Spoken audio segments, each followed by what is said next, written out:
things are now being described, aren't they, as the Bud Light moment. You know, the Bud Light was a beer brand that was loved across America, and really nothing could touch it. Particularly at baseball games, everybody wanted a Bud. And then, of course, they decided to do that ridiculous ad with Dylan Mulvaney and offended basically their core audience, wiping away everything that mattered to their sales. It's very similar over here as well, because recently in the Guardian newspaper, they very dramatically decided to step down, saying they're no longer going to be on X, Twitter, because it doesn't really fit with their remit, etc. Now, you've got to remember, the Guardian newspaper is a failing newspaper, but with a woman who's on over $1 million a year as editor, you understand. So while she's removing herself from something like a digital platform, it's fascinating to think that she's wiping away the cornerstone of her audience as well, who may look at those stories online and think, maybe I'll buy the newspaper. That's how dumb they are.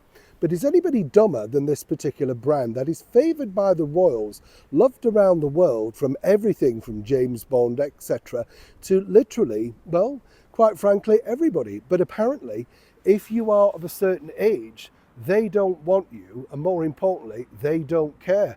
Let me explain. Good to see you today. Thank you so much as ever for your time. I don't know, when I look at brands, we mentioned this recently, didn't we, with Boots and what they were doing with the woman from Bridgerton. You've got to be very careful, because whatever you do, you can offend people very, very quickly.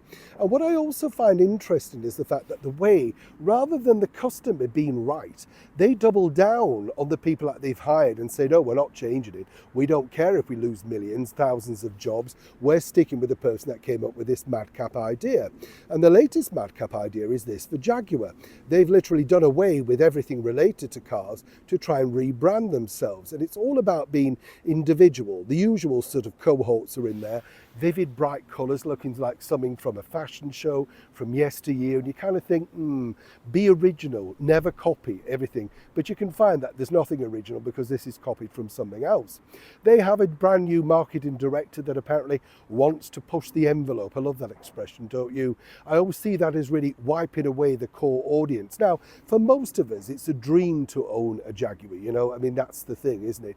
You kind of look at it, and when you see the cars, you always do a double take when you walk on the street, because you think, oh, that looks quite nice, But of course, for the core audience that are very wealthy, of a certain class, yes, they've bought them for years, but will continue to do so.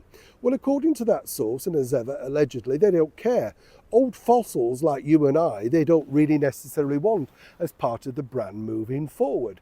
They need to reevaluate, get new people on board, make it young and hip and trendy again. Now, you could say this was the same thing way back in the 60s when the British Mini took off, if you remember, and that suddenly became part of the swinging 60s and that whole look. But that was slightly different, because they didn't ostracize their core audience. So far, Jaguar are basically saying they're not going to remove the ad, and people will either like it or lump it. And if they remove their business, well, they feel they'll pick up some brand new business in time. And more importantly, not only that, but if you don't like it, as I say, they don't care. As far as they're concerned, they're moving forward with their ideas, trying to take the company further down into the 21st century. And if they have to lose a few million maybe in sales, well, so be it. So apart from being original, they're just daft and stupid too, right? Neil Sean, Kensington, London.